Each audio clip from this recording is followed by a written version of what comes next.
Hello everyone, this is Shubhra Roy Karmakar and welcome to my channel that is Reverberation Guidelines. So JEE oriented topic fluid mechanics নিয়ে আমরা discuss করছিলাম and we have already told something about the basics of fluid mechanics. আজকে আমরা কাজ করব basically পাস্কালস ল নিয়ে and পাস্কালস ল কথার মানেই আমরা যা নিয়ে বেসিক্যালি ডিসকাস করব সেটা হচ্ছে hydraulic lifts. So here we start. Pascal's law basically states that the pressure applied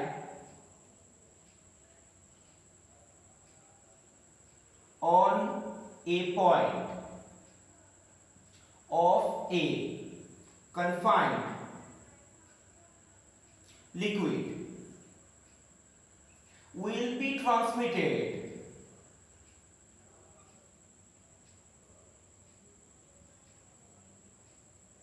undiminished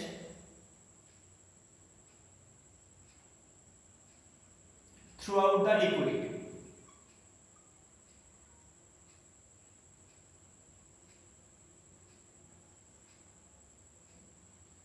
basically আমরা যদি কোনো একটা কনফাইন্ড লিকুইডকে ইমাজিন করি, দ্যাট ইজ একটা কন্টেনার আছে, যে কন্টেনারের মধ্যে একটা আইডিয়াল ফ্লুইড রাখা হয়েছে। ধরে নে এটা আমার কাছে একটা ইউটিউব, and এই ইউটিউবের মধ্যে একটা কনফাইন্ড লিকুইড রাখা হয়েছে। এখন আমি যদি এই এ এজে একটা প্রেসার পি অ্যাপ্লাই করি, সো এই প্রেসার আনডিমিনিশড ভ্যালুতে প্রবাবল অল দ্য ডিরেকশনে ট্যানজেনশিয়ালি কাজ করবে। অর্থাৎ আমি এই পয়েন্টে যদি প্রি প্রেসার অ্যাপ্লাই করি তাহলে আমি এই পয়েন্টে pre pressure as an output পাবো। এখন ধরে নে তোর কাছে একটা ইউটিউব আছে, U tube has two different edges. So edge A has the cross sectional area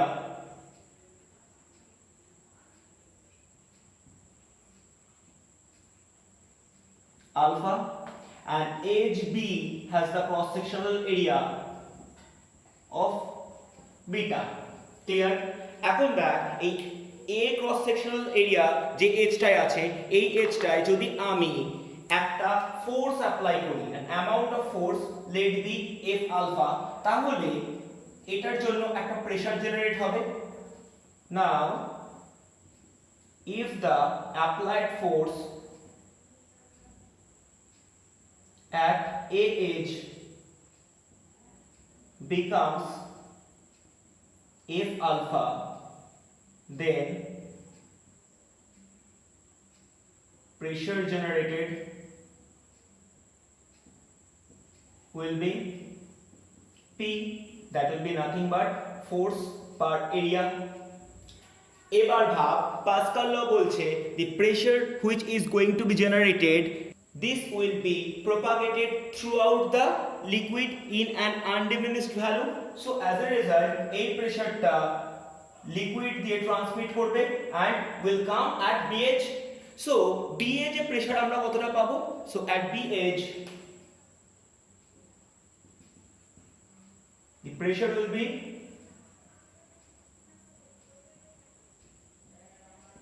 same with the pressure at A edge, that will be nothing but P, that can be written as F alpha by alpha.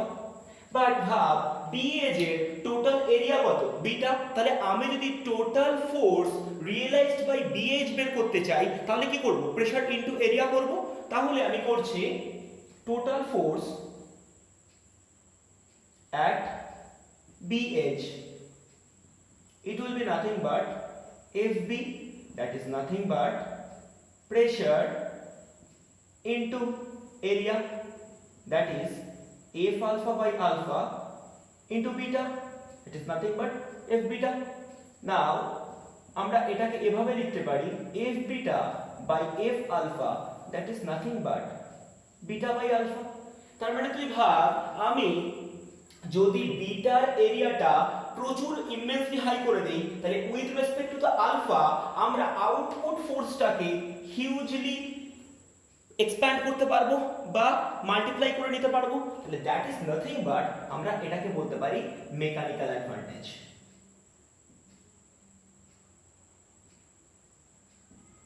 That means applying a very small amount of force, we are getting an immensely high amount of force in the other edge. That is nothing but the mechanical advantage. Clear? Now we have reconstruct the hydraulic press in a different way and in a complex way. Now we are using a lever. A lever is nothing but a instrument or a machine that can amplify the amount of mechanical advantage. So now remember, আমি এই একটা fixed লিভারকে ধরেছি যার এই এজটা fixed point, আর আমি এই পয়েন্টে F force apply করছি, আর এই পার্টিকুলার পয়েন্ট যার রেসপেক্টিভে এই পুরো রডটা রোটেট করতে পারে সেটাকে বলা হয় ফালক্রাম। ক্লিয়ার? এখন দেখ এই ফালক্রামের থেকে অ্যাকচুয়ালি অ্যাপ্লাইড ফোর্সের টোটাল ডিসটেন্সটাকে, এই পুরো ডিসটেন্সটাকে বলা হয় এফোর্ট আর্ম। তাহলে আমি যদি এটাকে ও নাম দিয়ে দিই আর এটাকে যদি এক্স নাম দিয়ে দিই, তাহলে ও x is nothing but the effort arm. এখন আমি যদি এই এজে ফোর্স অ্যাপ্লাই করি, দ্যাট ইজ এফোর্ট, আমি এফোর্টটাকে এফ দিয়ে ক্যালকুলেট করছি।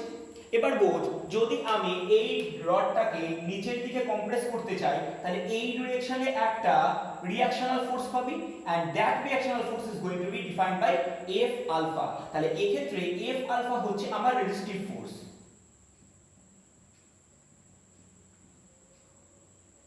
ক্লিয়ার? এন্ড আমি যা যা ডেটাগুলো ধরেছিলাম সেম সেম ডেটাগুলো এখানেও ক্যারি ওভার হবে, কিন্তু শুধু মনে রাখিস যে পয়েন্ট থেকে আমি লোড পাচ্ছি মানে রেজিস্টিভ ফোর্স পাচ্ছি সেইটুকু ডিসটেন্সকে ফালক্রাম থেকে বলা হয়, আমি যদি ধরে নিই এই পয়েন্টটার নাম হচ্ছে y, তাহলে ও y হবে আমার জন্য লোড আর্ম। এখন আমরা আগের বছর যখন এই সমস্ত ওরিয়েন্টেড টপিকগুলো পড়ছিলাম, তখন আমরা একটা জিনিসকে খুব ভালো করে জেনেছিলাম যে ইকুইলিব্রিয়ামে torque due to the effective force must be equal with the torque generated due to the resistive force। তাহলে আমি বলতে পারি torque due to effort must be equal with torque due to the resistive force। So আমি এটা লিখতেই পারি F into OX must be equal with F alpha into OY। তাহলে আমি এখান থেকে সবার ফার্স্টে যে ডেটাটা পাবো সেটা হচ্ছে আমি F আলফার একটা ভ্যালু পাবো, যেটা হবে F into OX by OY। ভালোভাবে দেখ আমাদের ছবি অনুযায়ী এই OX টা অবভিয়াসলি OY থেকে বড়, তাহলে আমার এখানে একবার অলরেডি ফোর্স অ্যামপ্লিফাইড হয়ে গেল, রাইট? এখন চলে আয় আগের কনসেপ্টে। একটু আগের কনসেপ্ট অনুযায়ী আমরা একটা জিনিস প্রুফ করেছিলাম, যেখানে আমরা লিখতেই পেরেছিলাম যে F beta, that is total amount of force achieved in this edge, that will be nothing but F alpha into beta by alpha. Clear? But আমরা এবার যেহেতু এখানে একটা নতুন ফালক্রাম ইউজ করেছি, সুতরাং F alpha is going to be replaced with the help of this beta. So আমরা এটাকে খুব ইজিলি লিখে ফেলতে পারি f beta is nothing but f into ox by oy, and the rest part is going to be written as beta by alpha। তাহলে ultimately আমি এটাকে লিখতে পারি f beta by f, that is nothing but ox by oy into beta by alpha। Remember ox genuinely greater than oy, তাহলে এটা একটা magnification factor 1 and beta obviously greater than alpha, অর্থাৎ এই এজের ক্রস সেকশনাল এরিয়া এই এজের cross sectional area থেকে অনেক বেশি, তাহলে এটা হচ্ছে ম্যাগনিফিকেশন ফ্যাক্টর 2। তাহলে এই দুটো ম্যাগনিফিকেশন ফ্যাক্টর অ্যাকচুয়ালি মাল্টিপ্লাইড হয়ে আমাদের মেকানিক্যাল অ্যাডভান্টেজকে অনেক বেশি বাড়িয়ে দিচ্ছে, and such type of property is going to be used in hydraulic press, hydraulic brake, hydraulic lift and hydraulic jacks। Clear? একদম লাস্ট লাইনটা আগের পার্টে সিন হয়নি, that's why I am uploading this part. Now we are trying to discuss on the topic of Archimedes principal. So Archimedes principle is basically dealing with the ideal fluids. Whenever we are trying to implement or immerse an object inside a steady fluid or a liquid completely or partially, then the apparent weight of the object is going to be decreased, and the amount of decrement of the weight of the object will be equal with the weight of the fluid or the liquid that has been displaced by that particular object. Clear?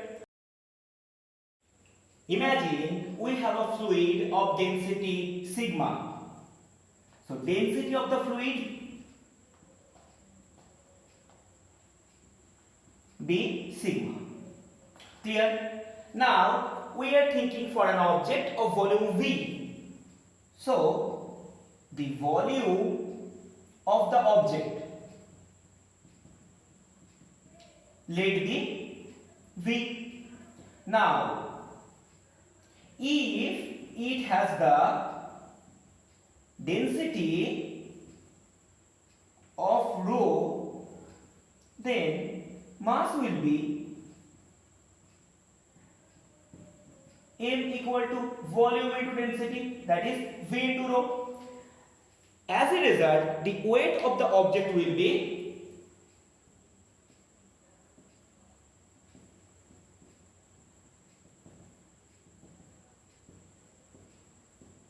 W equal to mg, that is V rho g.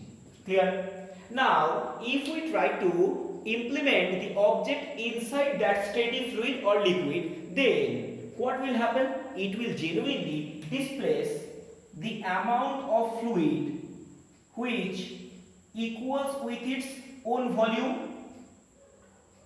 So, if we immerse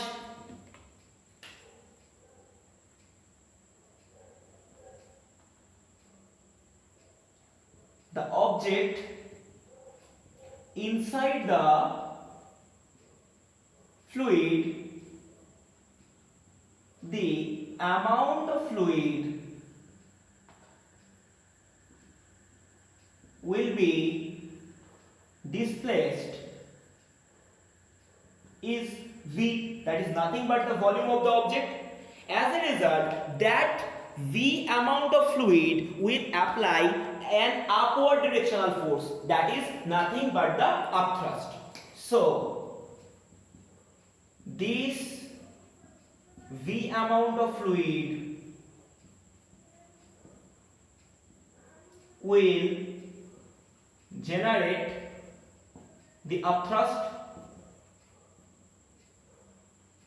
which will be nothing but the weight of the displaced fluid.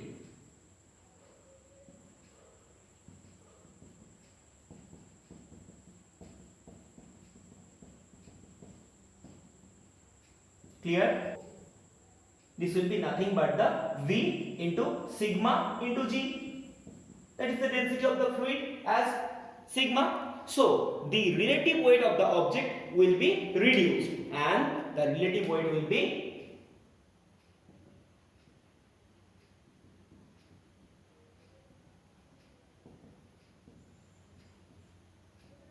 V rho G minus V sigma G. Now, if we simplify it, this will be V rho minus sigma into G, and this is nothing but the relative weight of the object whenever the object is completely immersed inside the steady fluid. Clear? Now, the most important thing, that such type of configuration can be classified into three parts. Number one, when the density of the object, that is rho, is greater than that of the density of the fluid.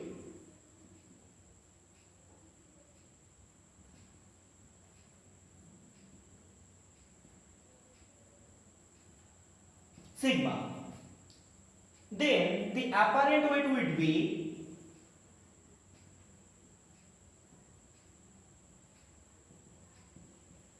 nothing but V into rho minus sigma into G, that has been done just a few seconds ago. Now, if we try to simplify this can be written as V rho into 1 minus sigma by rho, and this is nothing but the weight of the object, going to be written as W 1 minus sigma by rho after taking the common of rho. Clear? So this is number 1 thing.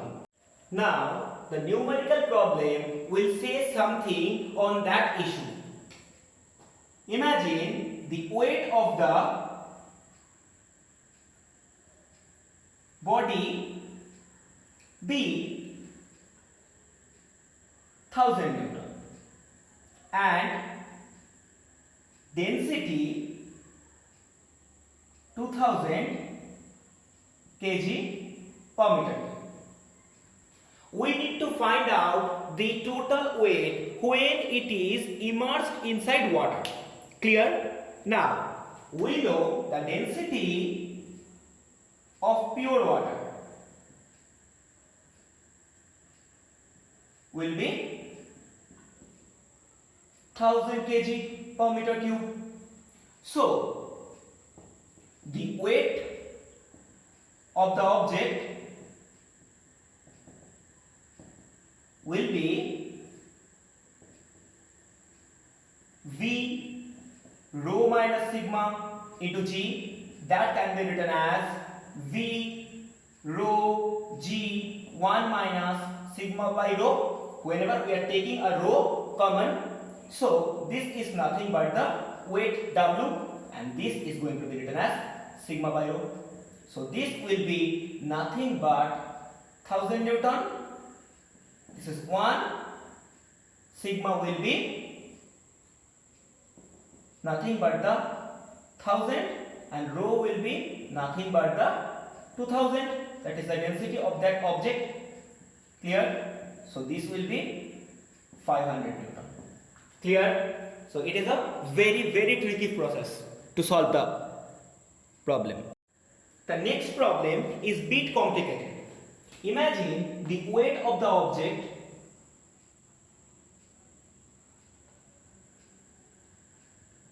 in air is 5000 Newton and weight of it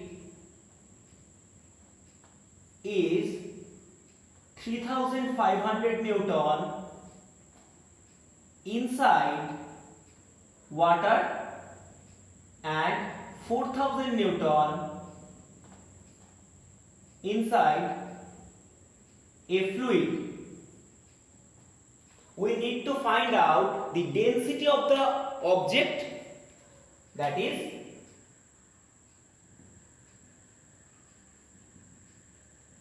rho, volume of the object, that is V, and density of the fluid, that is sigma dashed. Clear? The first of all, we need to know a particular thing, that is the density of pure water is 1000 kg per meter cube. The density of pure water is 1000 kg per meter cube, and this is going to be defined by sigma. Now, for the first one, whenever the object is immersed inside water, it will genuinely create an upthrust. That's why the weight has been decreased. So, inside water, the upthrust will be 5000 Newton minus 3500 Newton, and this will be nothing but 1500 Newton. As a result, this can be written as V into sigma into G, and this will be 1500. Now we don't have the value of V, but we know the value of sigma, that is 1000, that is the density of pure water, and G will be 10.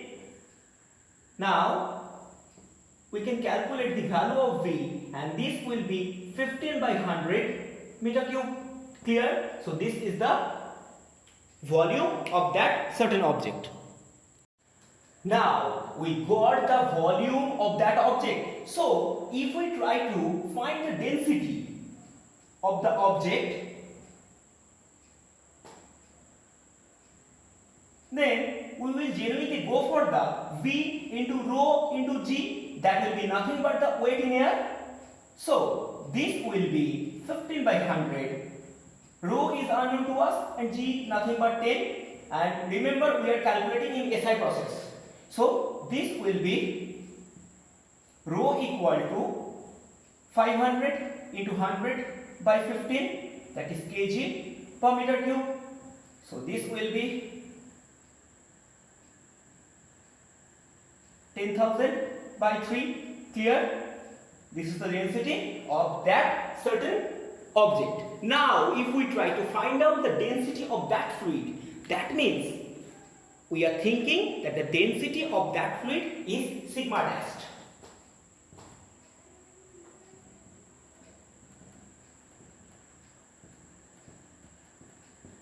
So the upthrust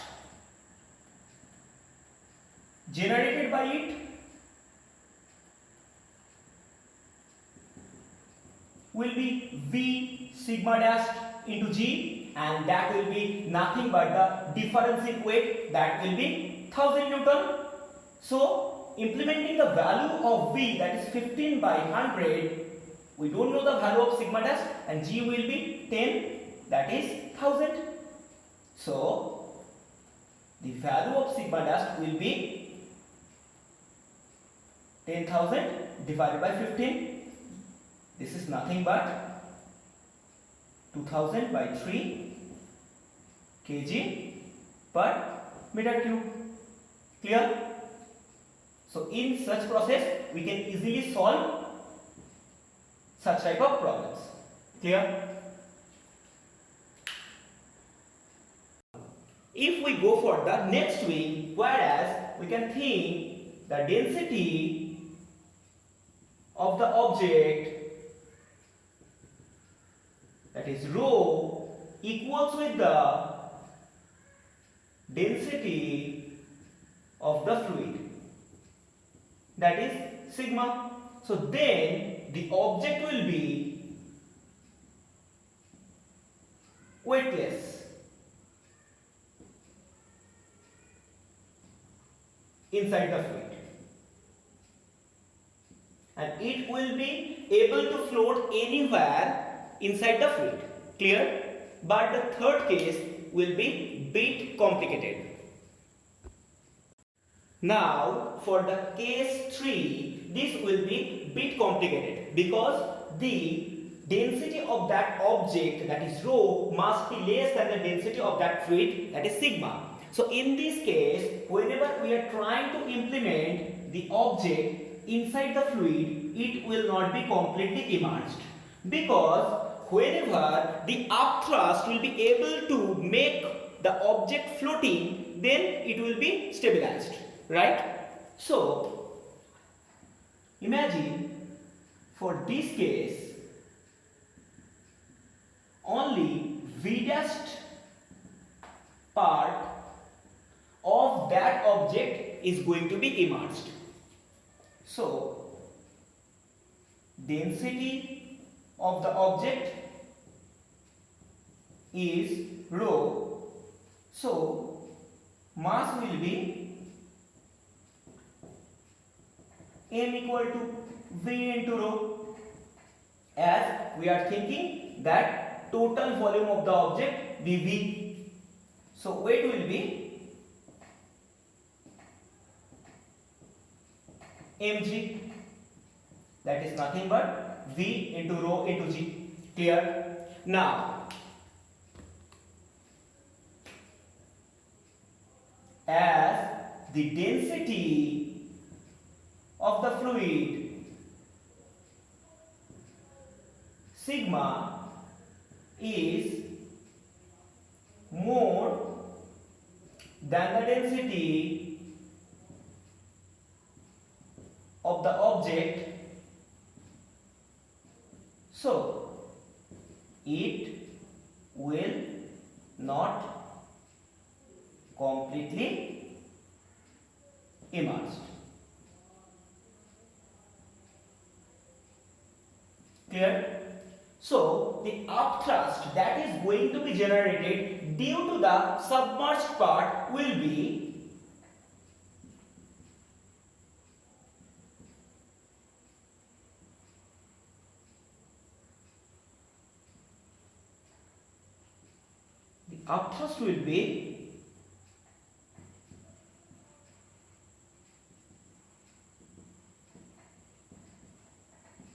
B equal to V dash into sigma into G, and this is enough to stabilize the weight. As a result, the object is not getting any further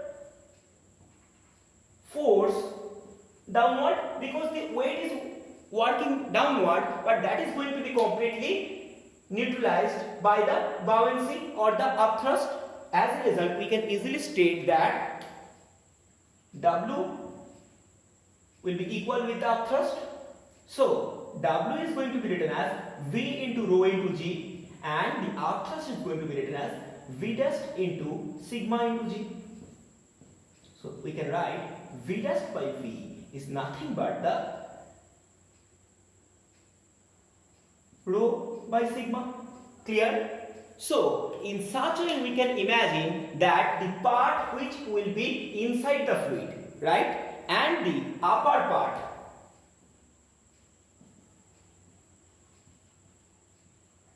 of the object above the fluid will be 1 minus V dash by V. That will be 1 minus rho by sigma. Clear? This part will be in the upward direction.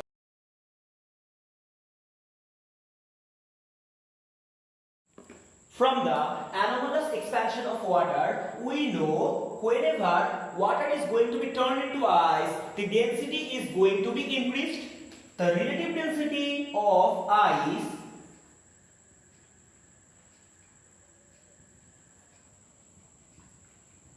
is going to be 0.9, and the relative density of water is 1.0. As a result, if we try to find out the fraction that is inside the water, so imagine this is V dash. So this V dash amount part is releasing V dash part of water. So the upthrust or the buoyant force will be V dash into density of water, that is 1 into G. This will be equal with the total weight of the ice, that is V into 0.9 into Z. So this will be 0.9, that is inside the water.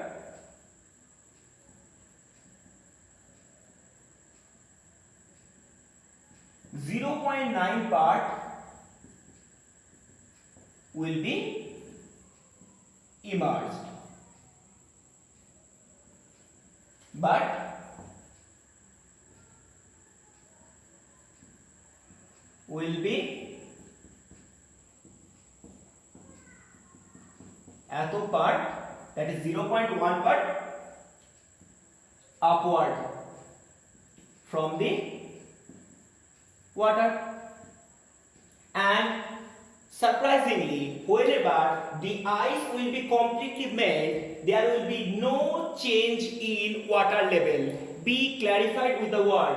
When the ice will melt completely,